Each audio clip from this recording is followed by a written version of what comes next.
એમના પણ દીકરા છે, એમના પણ બળ છે, શું કહેવા માંગો છો? બસ હું તો એ કહીશ કે બસ પતિ મળ્યો પોતાના બાળકો પર ધ્યાન આપવું તો બધા જ આપે છે, પણ એમની મનની ઈચ્છા છે એ પૂરી કરે. અને બસ એ કહેવા માંગુ છું કે એમની વાત ક્યાંથી સાંભળે. બસ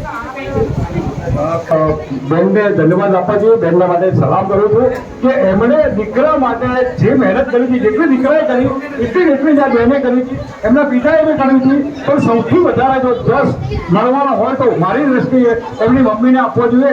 કારણ કે તન્વીર આજે કંઈ પણ છે એ મમ્મીની મહેનત હતી, અને મમ્મીની મહેનતથી આજે તન્વીરે આજે સ્ટેજ પ્રાપ્ત કર્યું છે. અને બીજી વસ્તુ કહી દઉં કે તન્વીરથી જ્યારે મને વાત થઈ ત્યારે તન્વીરે મને કહ્યું હતું કે શરૂઆતના અંદર મેં સલમાન ખાનની મૂવી જોઈ હતી અને એની ક્લિપો જોતો હતો, અને ક્લિપો જોયા પછી મને એમ થયું કે મારે કલાકાર બનવું છે. અને સાહેબ, કલાકાર બનવું એટલે કંઈ નાની મોટી વાત નથી, પણ એના માટે ટેલેન્ટ કરવું પડે છે. કારણ કે હું સ્ટેશનના જે તમારા સોયબ છે, ભાઈ ભોલા છે, એ લોકો અત્યારે રીલ બનાવે છે. કારણ કે સ્ટેજ પર આવું, માઇક પર આવું, પબ્લિકની વચ્ચે બોલવું, આ એક ખરેખર મોટી વસ્તુ છે.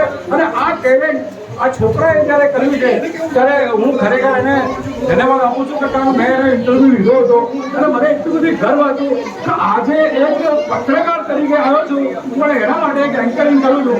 બેટા શું કહેશો આજે? बस मैं इतना ही कहना चाहूँगा कि मैं सब इतना ही कहना चाहता हूँ कि टैलेंट के बिना हार्ड वर्क कुछ नहीं है। आज मैं जो भी हूँ अपने मेहनत के कारण हूँ। मेरी मेहनत ही मुझे आगे रही थी। मेरे को पहले कभी जब मैंने एक बार शो किया था, मैं उसमें फाइनल में जाके हार गया। अगर उस टाइम में हारता ना तो मैं इधर ना होता, क्योंकि उस टाइम में मेरे को आदत आ जाती कि नहीं मैं नहीं कर पाऊंगा।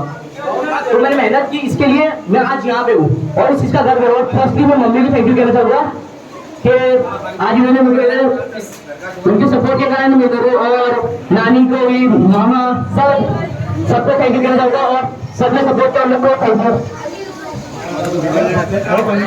हेलो, जिसके तन्वीर का स्वागत करना है वो कर सकता है।